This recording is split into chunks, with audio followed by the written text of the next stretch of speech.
Sekarang 2024, berarti gue kelas 12 2026. Terus gue lulus kuliah 2027. Masuk kuliah 2027 dan segala macamnya. Teman-teman mikir kayak, oke, aku harus segera mikirin gimana caranya masuk PTN atau gimana caranya aku bisa dapat beasiswa dan segala macam. Mungkin teman-teman mikir itu ya. Nah, tapi teman-teman ada satu hal yang harus teman-teman pikirin juga.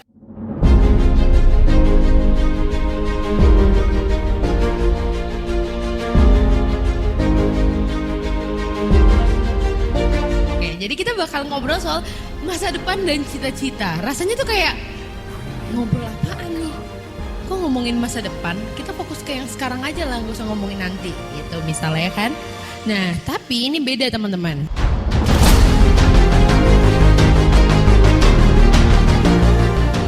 Udah siap buat belajar? Ini kita belajarnya santai-santai aja ya. Karena kalian juga gak bawa buku kan? Ada yang bawa buku emang? Bawa? Oke, dicatat ya kalau misalnya penting. Oke, jadi teman-teman, aku mau tahu kalian di sini kelas berapa ya? Semuanya kelas 10? Oh, berarti umurnya berapa? 10? Bukan. Berapa umurnya? Oh, 16. Sama sih, aku juga 17. Jadi sebenarnya kita kayak beda setahun gitu paling ya. Jadi teman-teman lahirnya ke tahun berapa?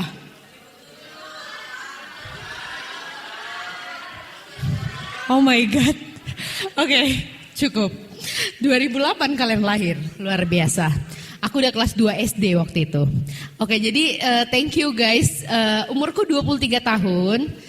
Ya, masih muda loh teman-teman, tolong ya, masih muda kok. Oke, jadi kita bakal ngobrol soal masa depan dan cita-cita. Rasanya tuh kayak ngobrol apaan nih?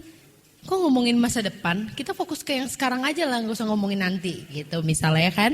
Nah, tapi ini beda teman-teman. Sebelumnya kenalan dulu, namaku Esther Lubis. Ada yang pernah lihat aku di TikTok? Ada? Ada yang kenal sama aku in real life? Jangan sok kenal ya. Ada yang beneran kenal? Mungkin dulu childhood friendku dulu main-main sepeda bareng? Gak ada. Oke, soalnya aku asalnya itu dari Bekasi teman-teman. Gitu. Mungkin ada yang rumahnya di Bekasi atau saudaranya di Bekasi atau mantannya di Bekasi, kita gak ada yang tahu ya. Oke. Hadir, yes, oke. Jadi aku baru lulus tahun lalu dari Fakultas Hukum Universitas Gadjah Mada. Ada yang mau masuk UGM? Ada yang mau masuk UGM? Wah, mantep. Oke, jadi aku kuliah hukum, tapi sekarang aku lagi udah selesai kuliahnya dan sekarang aku mau sharing sama teman-teman. Nah, pertanyaannya, pernah nggak teman-teman mikir kayak masa depan tuh emang harus dipersiapkan dari sekarang? Kan masih lama. Ada nggak yang pernah mikirin besok gue jadi apa ya? Pernah mikirin nggak? Pernah. Kalian sekarang kelas 10 kan? Berarti 2 tahun lagi kelas 12. Kuliah atau nikah, ya kan? Jangan salah. Kemarin aku jadi pembicara di Garut, itu rata-rata mereka lulus SMA langsung nikah. Iya. Banyak teman-teman, bahkan lulus SMP juga gitu. Ini kenapa ya yang laki-laki pada pengen cepet nikah ya? Gak boleh ya, tunggu banyak duit dulu baru boleh nikah, oke? Oke, jadi teman-teman ngelihat kayak, oh sekarang 2024, berarti gue kelas 12 2026. Terus gue lulus kuliah 2027. Masuk kuliah 2027 dan segala macamnya. Teman-teman mikir kayak, oke, aku harus segera mikirin gimana caranya masuk PTN atau gimana caranya aku bisa dapat beasiswa dan segala macam. Mungkin teman-teman mikir itu ya.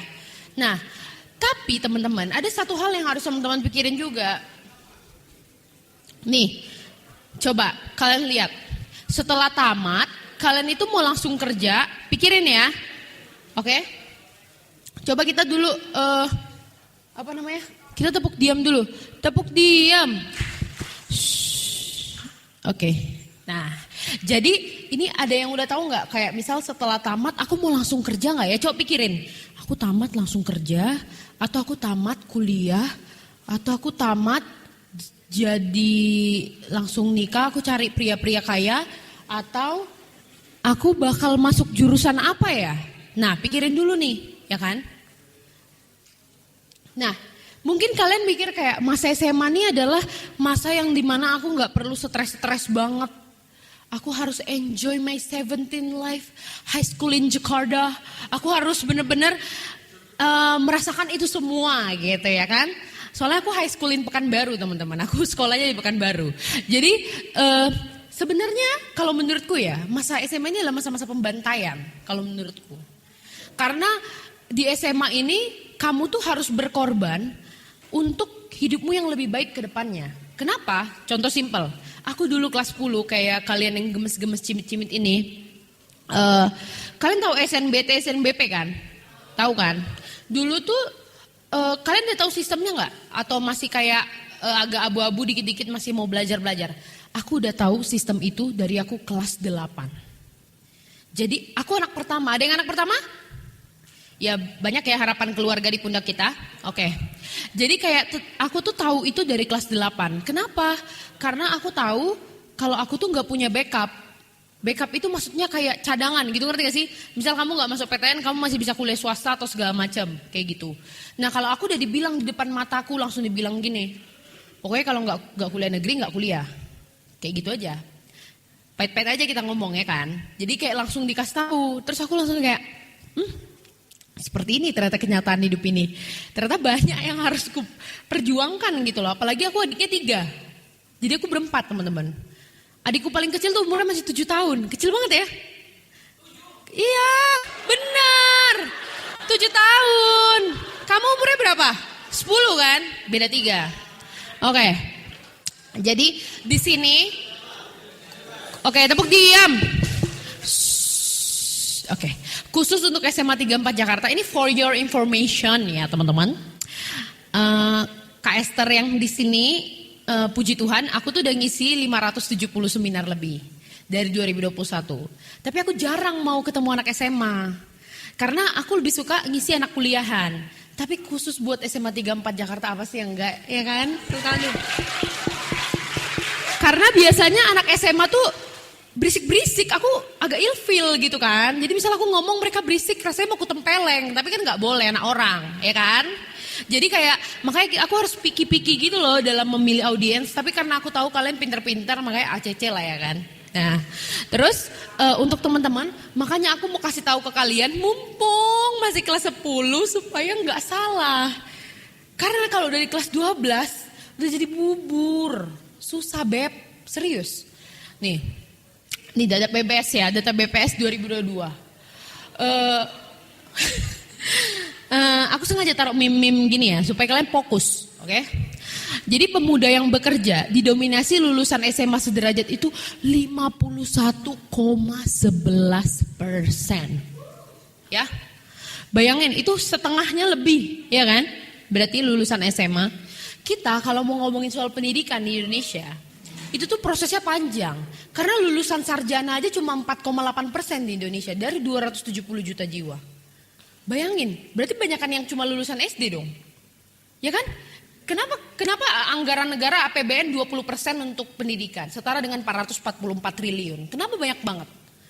Karena ya memang ini, karena education is the most powerful weapon to change the world. Jadi kalau kamu mau ubah sistem, you need to be educated. Jadi kalau kamu nggak belajar, impossible, nggak akan terjadi. Makanya teman-teman sekolah, makanya sekolah gratis, 12 tahun belajar, gitu kan? Ya karena itu programnya teman-teman. Terus how do we prepare? Gimana cara kita mempersiapkannya? Gimana caranya aku bisa excellent? Kamu bayangin aja satu angkatan yang lulus SMA itu 10 juta orang se-Indonesia. Ya. Kursi PTN berapa? Masuk UGM paling 5.000 orang. Masuk UI, ITB apapun itu kampus yang mau kalian mau lah apapun gitu ya. PTN ini paling bakalan lebih banyak yang gak masuk teman-teman. Sisanya kemana? Gap year. Yang kedua mungkin kerja. Atau mungkin ya banyak lah pilihan-pilihan hidup lain. Ini kita gak judging kalau dia punya pilihan hidup lain berarti buruk ya? Enggak. Tapi memang kalau teman-teman posisinya pengen langsung kuliah. Atau teman-teman memang pengen belajar. Dan listen to me. Jadi kalau misalkan teman-teman punya pilihan hidup lain, gak ada masalah. Karena aku juga punya teman yang gak kuliah sama sekali. Dia berhasil dalam hidupnya dengan cara yang dia mau. Nah, tapi mungkin pilihan hidupku berbeda. Kayak gitu, makanya aku pursue education. Jadi beda-beda ya teman-teman. Nah, yang pertama, kita tentukan cita-cita. Sebenarnya bingung. Dulu waktu kecil ada yang punya cita-cita jadi dokter? Pernah? Jadi polisi, tentara, ya kan? Apa sih cita-cita yang basic banget lah waktu kecil tuh kalau ngeliat polisi keren, bawa pistol, atau apa gitu kan teman-teman. Jadi kayak mungkin sekarang teman-teman udah mulai cita-cita ada jadi YouTuber, influencer, TikTokers, apalagi artis, terserah lah apapun itu di dunia ini. Yang penting satu, konsisten. Cita-cita tuh bebas, gak ada masalah. Kamu mau cita-cita jadi ibu rumah tangga juga gak apa-apa. Jadi housewife juga gak apa-apa. Tapi kamu responsible untuk pilihanmu. Aku punya teman graduate from Harvard. Harvard ya teman-teman. Tapi dia sekarang kerjanya apa? Ibu dari 5 orang anak. Dia lulus dari Harvard. Tapi ngapain? Dia mengeduket anak-anaknya. Tapi mungkin orang ngeliatnya ngapain kuliah jauh-jauh.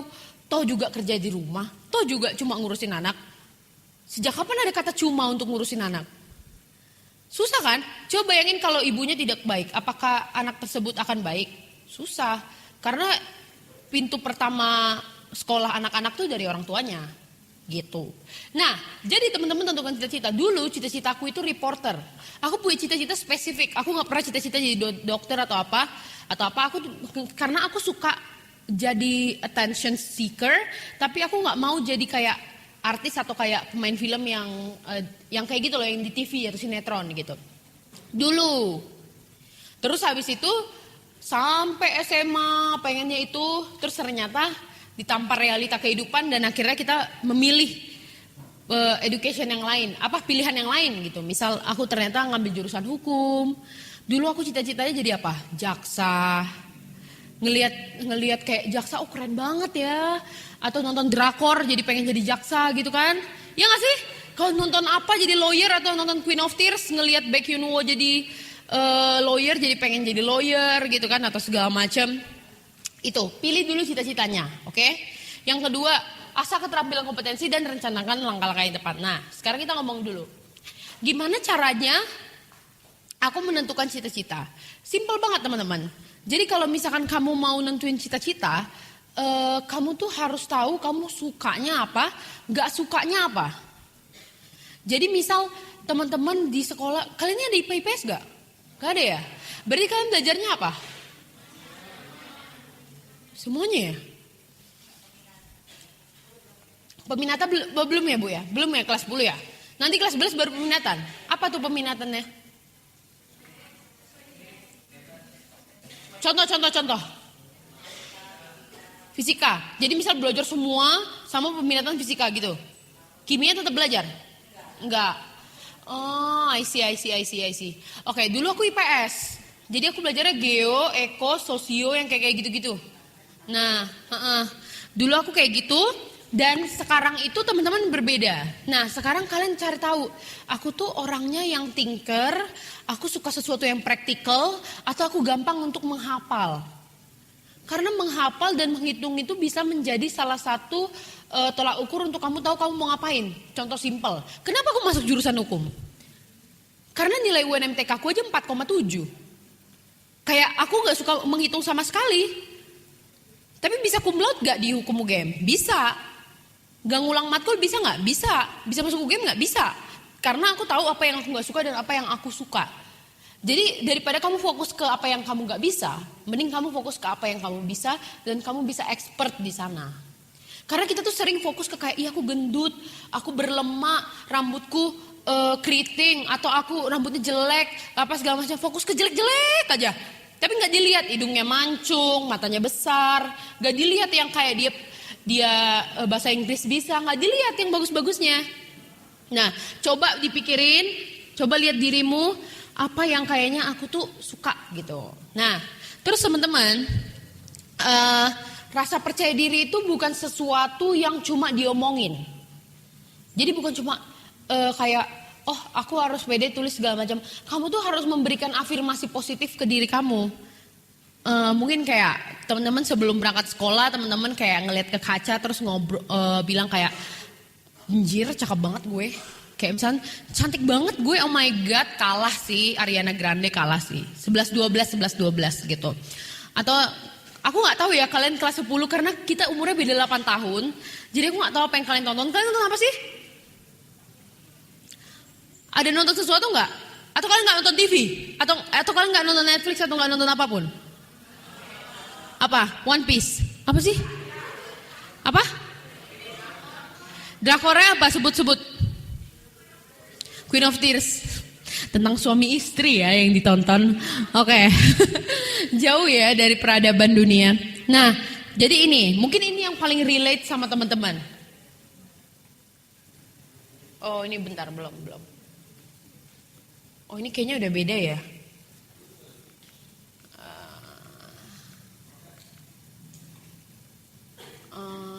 Wait. Ini belum. Nah, tapi aku belum punya cita-cita. Ada nggak yang kayak gini? Kayak bingung gitu ya, masih kelas 10. Gak apa-apa, masih punya waktu. Enak kalian masih kelas 10. Baru kemarin kan lulus SMP. Masih cimit-cimit lah istilahnya kayak gitu. Jadi kayak masih bingung, aduh apa ya cita-citaku? Apa aku mau jadi presiden ya? Menurutmu jadi presiden langsung jadi presiden? Gak bisa. Harus ada dulu kayak jadi ketua RT, bupati, apa sampai naik ke atas. Kayak gitu ya guys. Nah, wait, lupa lagi. Ini gimana sih? Nah, ada yang tahu ini? Tahu? Ada yang pernah dengar Ikigai? Pernah? Ada yang nggak pernah dengar? Yang nggak pernah dengar boleh angkat tangan? Oke, jadi Ikigai ini sebenarnya adalah salah satu konsep dari Jepang untuk menentukan tujuan hidup. Jadi the purpose of life, gitu. Coba semuanya tepuk tangan dulu 2 kali. Lagi? Senyum? Oke, mantap. Senyumnya cantik semua. Oke, jadi kayak sebenarnya Ikigai ini tuh cara kamu untuk bisa mengetahui apa yang mau kamu kerjakan di dunia ini. Simple banget. Ini aku kasih tahu ya realitanya. Yang pertama, what you love. Dimas. Enggak, bukan orang. Bukan orang ya, bukan Adit, bukan Dava, bukan. Jadi kayak ini tuh what you love, apa yang kamu suka? Ya Adit gitu kan, tapi bukan. Yang kamu suka tuh apa gitu, tapi bukan cinta ya, bukan cinta.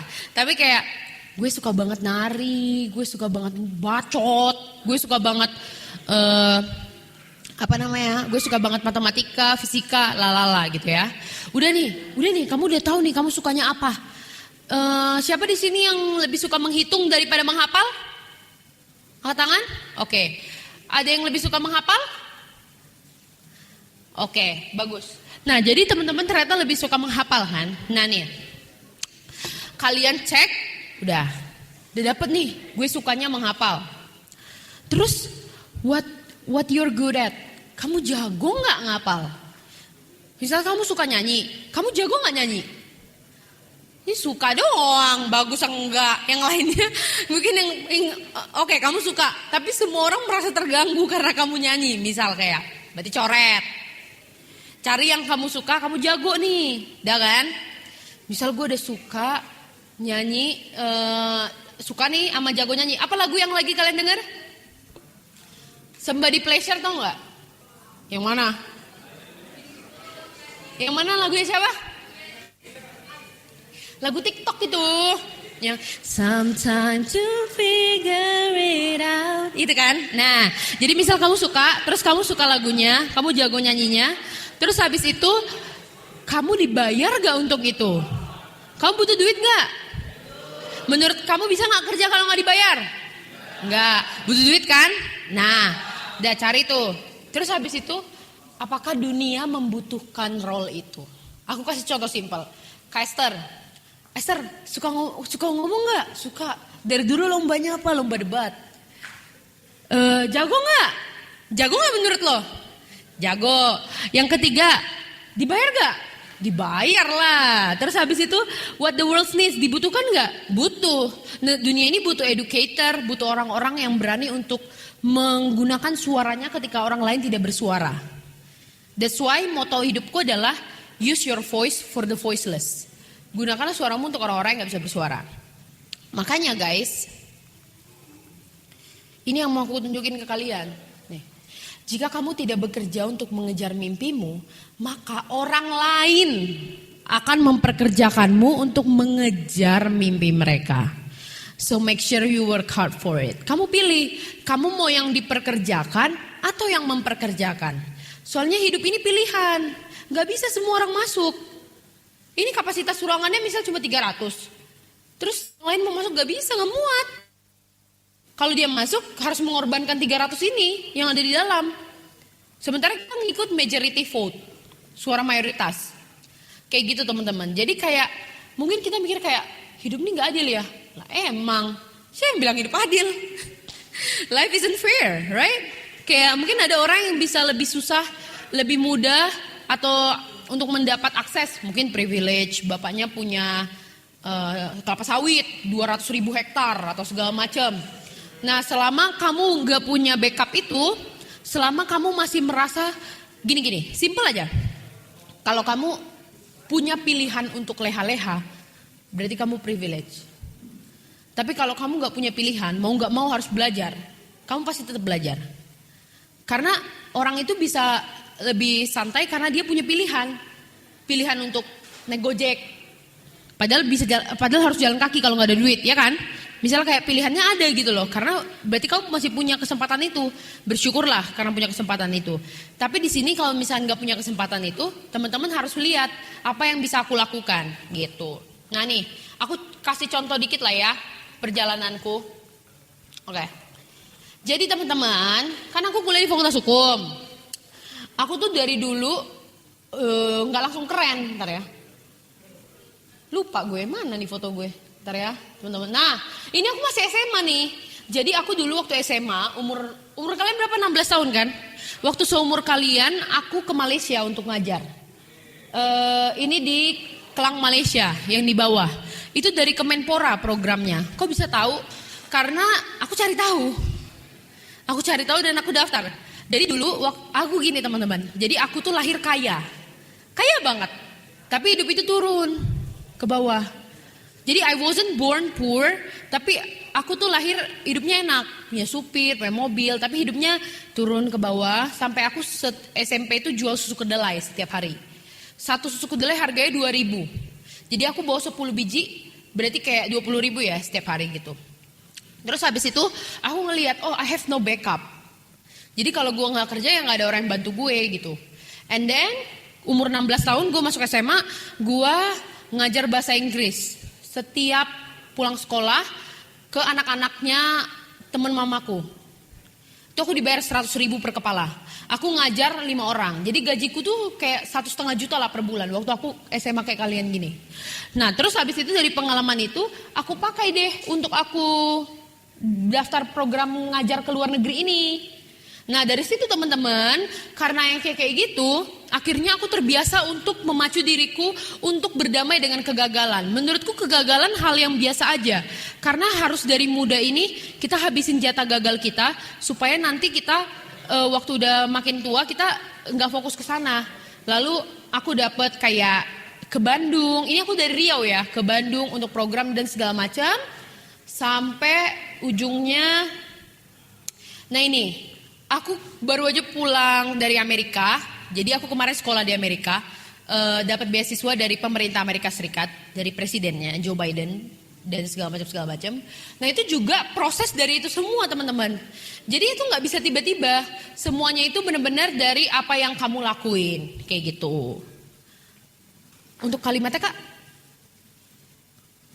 Oke, jadi buat teman-teman semuanya, kalau misalkan teman-teman merasa hidup teman-teman lagi sulit, semua orang pasti punya prosesnya.